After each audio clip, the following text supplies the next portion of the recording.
মৃত্যুদণ্ডের আসামি থেকে সংসদ সদস্য।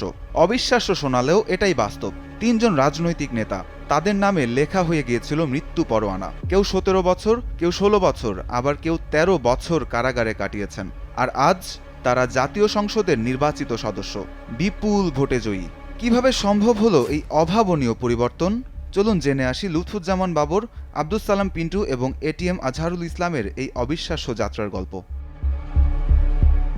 প্রথমে আসি লুৎফুজ্জামান বাবরের কথায়। বিএনপির এই নেতা একসময় ছিলেন স্বরাষ্ট্র প্রতিমন্ত্রী।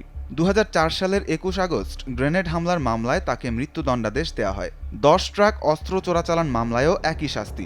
২০০৭ সালে তাকে কারাগারে পাঠানো হয়। এরপর শুরু ১৭ বছর কারাভোগ।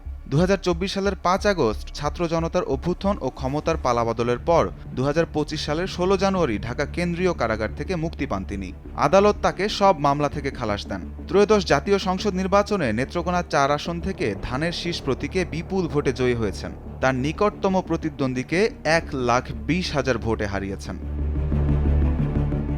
দ্বিতীয় নাম আব্দুস সালাম পিন্টু, টাঙ্গাইল জেলা বিএনপির প্রতিষ্ঠাতা সাধারণ সম্পাদক। ১৯৯১, ১৯৯৬ এবং ২০০১ সালে ৩বার টাঙ্গাইল ২ আসন থেকে সংসদ সদস্য নির্বাচিত হন তিনি। গোলসেন্স গ্রুপ আমার স্বপ্ন পূরণ করেছে। ৫ তারকা হোটেলের অংশীদার আমি। একসময় ছিলেন উপমন্ত্রীও।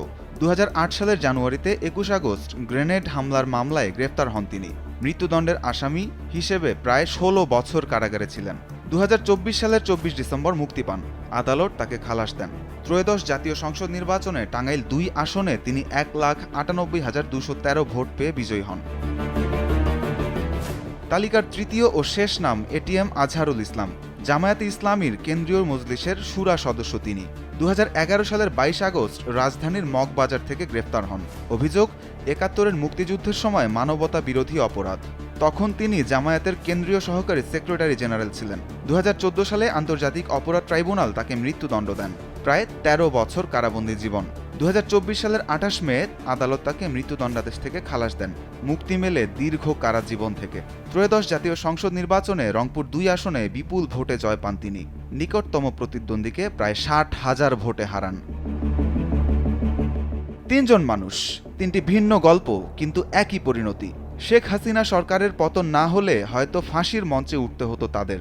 কিন্তু ২০২৪ সালের ৫ আগস্ট ছাত্র জনতার অভ্যুত্থানে সবকিছু বদলে যায়। আদালত তাদের খালাস দেন, মুক্ত হন তারা, এবং কয়েক মাসের মধ্যেই বিপুল ভোটে জয়ী হয়ে নির্বাচিত হন জাতীয় সংসদে। মৃত্যুর মুখ থেকে ফিরে এসে জনগণের প্রতিনিধি হওয়া, এর চেয়ে নাটকীয় রাজনৈতিক পুনর্জন্ম আর কি হতে পারে? ফাঁসির মঞ্চ থেকে সংসদ সদস্য, এই যাত্রা পুরো বাংলাদেশের রাজনৈতিক ইতিহাসের একটি অবিস্মরণীয় অধ্যায়। মারুফ সাজ্জাদ, নিউজ ডেস্ক, দেশ টিভি।